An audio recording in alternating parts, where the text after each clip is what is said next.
livro de Esther começa com o rei Xerxes dando uma festa com 180 dias de duração, 6 meses de pura festa. Em seguida, dá outra festa para a capital inteira. Esta foi aberta à gente do comum, do povo. O povo bebeu o quanto quis. No 7º dia, quando o rei já estava alegre, mandou a chamar a rainha Vasti. Não queria mostrar a sua inteligência ou personalidade, queria mostrar aos nobres a beleza dela, pois de fato era muito bonita. Mas ele não compareceu. Ela não queria expor-se. E o rei ficou furioso e indignado, porque Vasti ameaçava a missão sombra do rei. Xerxes não estava preocupado com a justiça, só queria mostrar quem mandava ali. E quando não entendemos nossa missão, há um substituto, o ego, o eu, está sempre em frente. O foco da missão se concentra em nós. E Xerxes não entendia a sua missão. Por isso, o foco desta semana é entender que somente Deus pode nos dar força e coragem para fazer escolhas espirituais corretas e para promover a vida e a missão em situações de tensão e desespero. Vamos passar à segunda parte de nosso esboço. Olá, tudo bem? Bem-vindos ao esboço da lição da Escola Sabatina. Vocês podem ver minha alegria que sai por causa de que estamos agora juntos para estudar a Palavra de Deus. Damos um abraço a todos os nossos amigos que nos seguem em diversos lugares para poder estudar juntos aqui. O propósito não é apenas estudar aqui, é que se formem hábitos espirituais pessoais e cotidianos. E todos possamos aprender alguma coisa. Aprender não é saber alguma coisa a mais, é interiorizar valores e, fundamentalmente, adquirir conhecimentos, mais que conhecimentos, comportamentos. Deus abençoe o estudo da Palavra de Deus. Esta ocasião está conosco o Dr. Luigi Braga, quem é o advogado aqui da Divisão Sul-Americana. Prazer estar conosco. A satisfação é minha, pastor. E vamos a abrir a Palavra de Deus. E para abrir a Palavra de Deus precisamos orar para que Deus nos guie no estudo desta lição. Por favor. Grandioso eterno Deus, pedimos nesse momento a inspiração do Espírito Santo no estudo da lição da Escola Sabatina. Que nós possamos retirar daqui tudo aquilo que o Senhor propôs para nós ao inspirar aquele que escreveu e preparou esse documento. Pedimos não pelos nossos méritos, mas em nome de Jesus. Amém. Amém. Vamos a estudar um pouco da vida de Esther e a vida de Mardoqueu, que era o tio dele. E como esta mulher e esse homem cumpriram uma missão importante e que serve tudo isso que eles fizeram para nossos tempos e que como podem ser utilizados em nosso dia a dia. Vamos começar com Esther, né? Qual foi a tentação que Esther teve para fugir da verdadeira missão que Deus tinha para ela? Porque hoje nós vemos que muitas jovens da idade dela estão procurando outras coisas, né? Fama, dinheiro, poder. E essa realmente foi uma tentação terrível que ela podia ter, né? Isso é fruto, pastor, muito do egoísmo que está tomando conta da nossa sociedade. E esse egoísmo, ele era uma coisa forte na própria humanidade em todos os momentos da vida. E aqui para Esther, ele foi mais forte ainda. Claro. Por que ele foi mais forte ainda? Porque ela não tinha nenhuma expectativa de ser. Hoje, todo jovem com esforço, com estudo, com dedicação, ele pode ser. Mas no caso da Esther, a chance dela ser quem ela foi era praticamente inexistente. E por isso a tentação foi muito forte. Uhum. Porque foi dito, Esther, você é algo que você nunca poderia sonhar em ser. E esse reino não era um reino comum, não? Era provavelmente o reino mais poderoso do mundo naquela época. Não só com poder político, mas era um poder político, era um poder financeiro. E nós não podemos esquecer que naquele momento o rei também tinha poderes que se equiparavam aos poderes espirituais. E é aí que estava o maior desafio de Esther. Havia um risco para o povo judeu, porque o povo judeu nunca se sujeitou a nenhum rei quando o assunto era espiritualidade. Ele se sujeitou do ponto de vista político, ele sujeitou do ponto de vista de tributos, ou seja, do ponto de vista financeiro, mas quando o assunto era espiritualidade, nós temos vários exemplos da Bíblia. Nunca nenhum judeu, nenhum servo de Deus se sujeitou ao poder espiritual dos reis na terra. E parece que esse é o grande desafio de Esther ao receber esse convite. É o desafio espiritual, como é para todos nós hoje, né? Como é para todos nós. Manter-se fiel em meio de todo, porque era um reino que não era um reino pagão. E ela teria que fazer tudo o que o rei dissera, mas ela foi fiel a Deus, inclusive oferecendo sua própria vida. Em que consistiu, então, a verdadeira missão de Esther?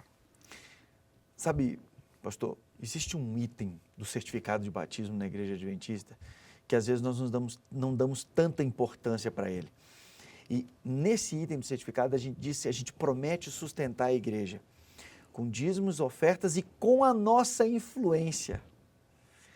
Então, o grande desafio de Esther, a grande posição de Esther ao lidar com o rei, ela disse, eu preciso servir a Deus com a minha influência. Ela aceitou essa missão, ela viveu esse pacto, eu vou servir a Deus com a minha influência aqui, ainda que isso custe a minha própria vida.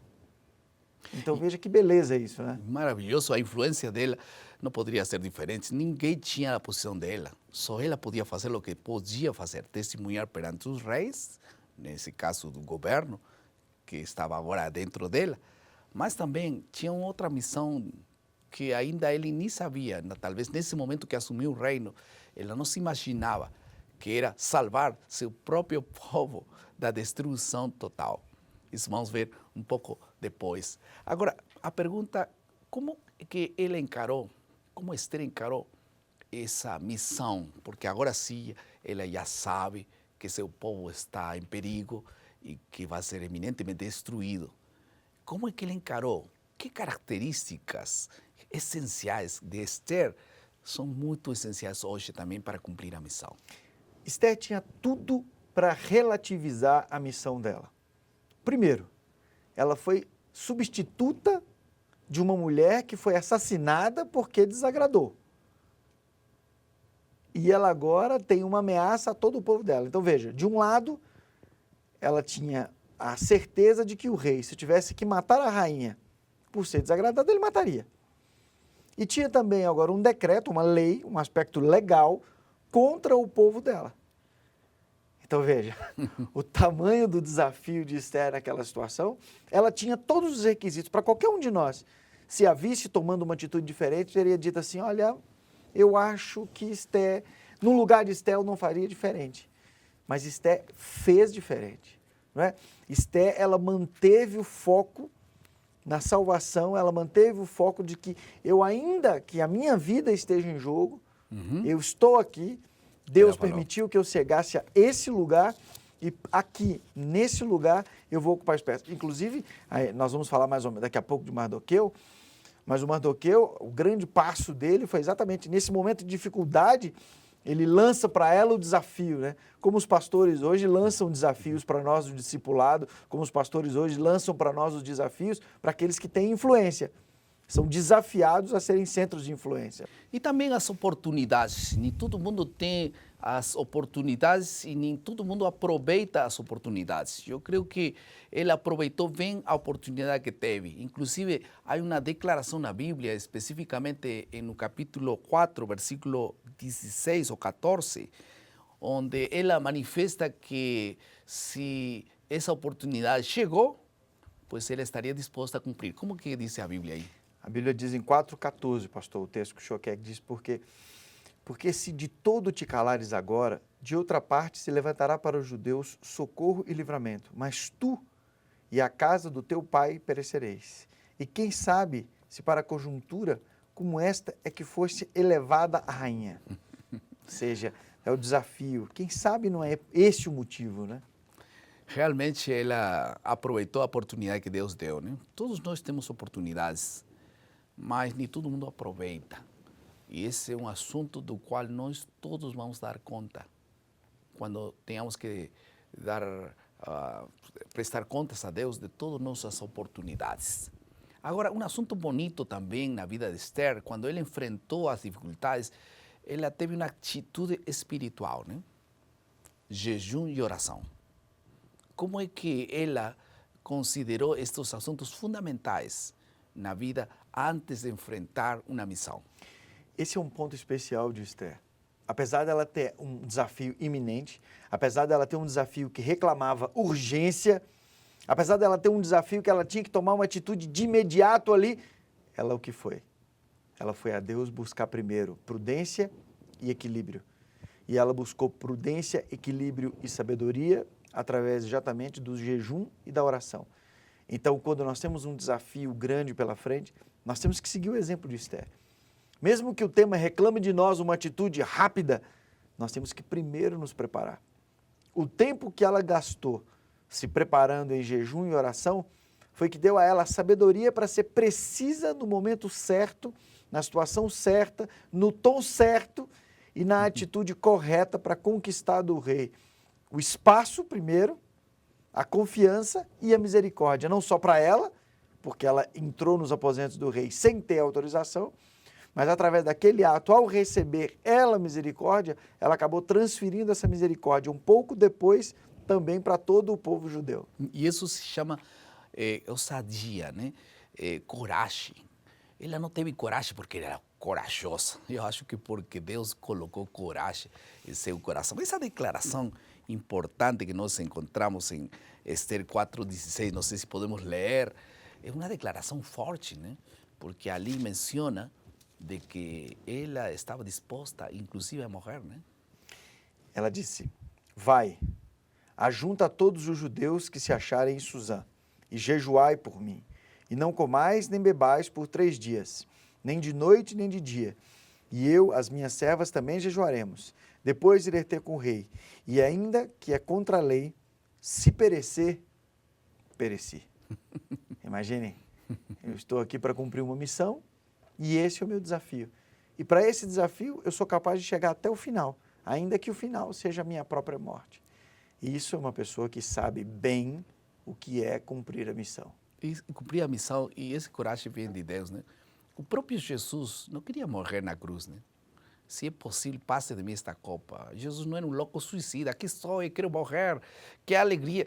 Ele não estava querendo morrer. Um ser humano tinha dor, tinha sofrimentos humanos. Mas ele permitiu que a vontade de Deus seja feita na vida dele. E isso aconteceu com Esther. Se eu tenho que morrer, vou morrer. Mas eu estou fazendo a vontade de Deus. De onde pegou essa coragem? Só Deus, né? Essa coragem, ela não só vem de Deus, mas vem também de um senso de missão implantado no coração de Esther. É verdade. Porque a vida de Esther, não dá para a gente falar que são meras coincidências. Tantas coisas aconteceram na vida dela que eram improváveis, que ela não tinha como duvidar de que o que estava por trás dela era uma missão e uma missão muito importante. Uma missão desafiadora. Missão essa que teve um desafio incentivado pelo Mardoqueu, que foi um grande pastor na vida dela. Pastor no sentido de instigá-la e ajudá-la a melhor forma dela cumprir a missão. E nesse aspecto, para mim, é fantástica a história dela. Porque é uma história que não cabe... Não dá para você falar que foi uma coincidência. Porque foi uma sucessão de providências a ponto de eliminar qualquer dúvida com relação ao foi uma coincidência. Poderia ser hoje. Né? Poderia ser hoje, mas o caso dela, na época, se nós estudarmos o contexto histórico, inclusive, de tudo que aconteceu, não dá para achar que foi uma mera coincidência. Sem dúvida. Além de tudo isso, ela foi também muito prudente, muito sábia. Eu acho que a sabedoria dela segue sendo a sabedoria de Deus. Não tenho dúvida desse assunto. Em que sentido ela foi sábia? É uma expressão que a gente às vezes diz no direito, né? Quando nós vamos conversar com um juiz, às vezes a secretária dele diz assim, hoje não é um bom dia para você conversar com ele. Porque pode ter acontecido alguma circunstância. Então, eu acho que a grande habilidade de Esther foi exatamente, primeiro, saber o bom dia para falar com o rei. E além dela ser inspirada para saber qual era o bom dia para falar com o rei, ela sabia que ela precisava chegar para o rei com algo diferente para oferecer. Ela tinha que impressionar o rei com uma atitude que fosse diferente do padrão. E esse é um desafio para todos nós também. Está cheio de gente aí falando de algumas coisas e sempre dizendo que é verdade. Mas o que muda na Igreja Adventista? O que me impressionou na Igreja Adventista quando eu tive o contato a primeira vez? Foi a mesma coisa que impressionou o rei quando ele olhou para Esté e viu exatamente algo diferente. Viu uma rainha diante dele querendo oferecer a ele e a uma outra pessoa um jantar, um banquete, algo diferente, algo fora do padrão. E ela mudou o padrão e impressionou o rei com aquela possibilidade. E no momento certo. Exato. No momento certo. Agora, ela era judia e não mostrou que ele não sabia, né? No momento certo, ele manifestou sua verdadeira nacionalidade. Isso é parte de uma prudência que ele cuidou até o final. Porque se ele sabia do início, ela seria nunca reina, talvez, não rainha. Mas ela mostrou no momento certo sua identidade. Até que ponto nós devemos esconder nossa identidade de adventistas, por exemplo? Sabe que, para mim, o que Esther o posicionamento dela foi no sentido muito mais de liberdade religiosa. Porque a liberdade, o que ela era e a fé que ela tinha, não podia determinar a postura que ela ia ter. Então, quando você não revela, não é que ela não quis revelar, é porque naquele momento, para se casar com o rei, não era relevante isso. Não era relevante, contrariamente, a ponto dela ter que relevar. Nós estamos com polêmicas uma atrás da outra, com alguns jogadores de futebol que manifestam a sua fé e acabam gerando uma polêmica por causa disso. Isso também fere a liberdade religiosa. E naquele momento, os judeus eles sofriam alguns preconceitos. Então, dificilmente ele já chegava se apresentando como tal. Como hoje também, chegar e nos apresentarmos direto como tal, podemos gerar algum tipo de preconceito. Uhum. Por isso Jesus foi sábio, né? Antes de manifestar sua palavra, suas verdades, ele mostrava simpatia, conquistava o coração e depois, então, ele mostrava a verdade e as pessoas iam atrás da verdade que ele oferecia. Vamos agora passar a Mardoqueu. Mardoqueu foi, sem dúvida, jogou um papel fundamental na vida de Esther, né? Mardoqueu. Qual foi o papel de Mardoqueu? Mardoqueu, ele foi o grande desafiador de Esther. Sem dúvida. Né? Esther, você tem um desafio, Esther. Você está recebendo um desafio. E você não está ali por acaso, Esther. É impossível você estar por acaso. Então, você, às vezes, na vida, você pensa assim, todos nós temos um propósito. Né? Todos nós somos cristãos, então nós recebemos a ordem direta de Deus de que nós deveríamos ser discípulos, fazer discípulos, pregar o evangelho a todo mundo. Mas quando vem alguém e disse, Luigi, Edson Schock, para esse momento você foi chamado para trabalhar com esse aspecto e para isso você foi desafiado. Então, a pessoa para vir delimitar o seu desafio é essencial, porque Mardoqueu diz para ela aonde ela tinha que chegar. Sem dúvida. Esse era o ponto, né? Você vai Desafiar, chegar ali. Desafiar, discipular. Todo mundo tem um Mardoqueu na vida, né? Pode ser tua mãe, teu pai, aquele professor da escola sabatina, aquele ancião da igreja, aquele irmão sábio que sempre te orienta, que te desafia, que te leva a poder fazer coisas melhores e que te corrige às vezes também. Deus coloca na vida de cada um de nós um Mardoqueu. E para cada Mardoqueu sempre vai ter uma Esther. Deus possa abençoar esse nosso discipulado dentro da igreja também. Vamos a passar à terceira parte de nosso esboço, que é a aplicação. Traz as famosas palavras de Mardoqueu, que quem sabe se não foi para esse momento como este que você chegou à posição da rainha. De que forma o princípio por trás dessas palavras se aplica a você nos dias atuais? Quem sabe se para essa hora você está nesse trabalho. Não sei se para esse tempo Deus te chamou para ser aquele funcionário naquela entidade pública. Se para esse momento você foi nomeado ancião da igreja. Talvez se para esse momento você foi colocado para ser professor da escola sabatina dessa unidade. Você não chegou apenas para poder manter a igreja, sino para multiplicá-la, para poder fazer do que Deus colocou em tuas mãos um assunto abençoado. Deus quer usar. E acho que é uma linda aplicação para nossos dias também. Para mim, a grande aplicação que nós temos nesse caso é que não interessa onde você esteja. Não interessa se você está cuidando da cozinha do castelo ou se você é a rainha.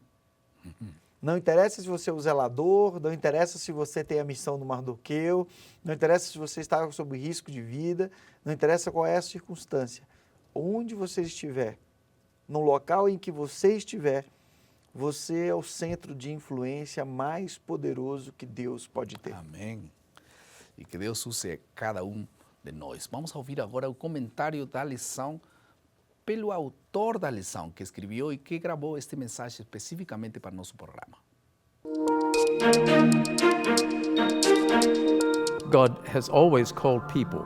Deus tem sempre chamado pessoas, pelo menos algumas, para trabalhar em sociedades que possuem forte oposição e resistência a crenças religiosas pessoais. Esse foi certamente o caso de várias pessoas na Bíblia, e também é o caso hoje.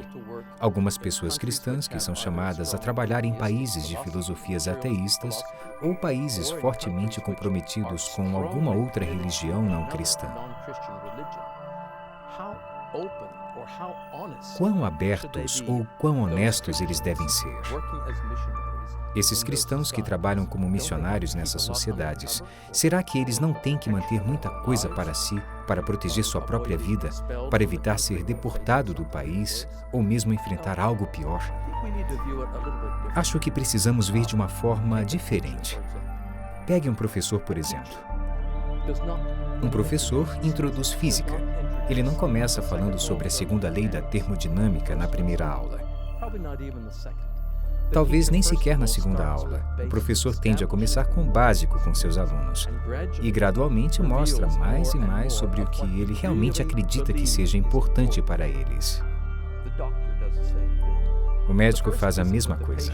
Na primeira visita do paciente, o médico não fala sobre todas as muitas coisas com que o paciente deve se preocupar, dando uma grande lição sobre todas as possibilidades futuras da condição em que ele se encontra. Não, o médico decidirá o que o paciente precisa ouvir, o quanto ele precisa ouvir, e estabelece um ritmo em que ele acredita que o paciente conseguirá acompanhar. Para um cristão que está trabalhando em um ambiente hostil, a prática do cristianismo, acho que a mesma coisa deve ocorrer.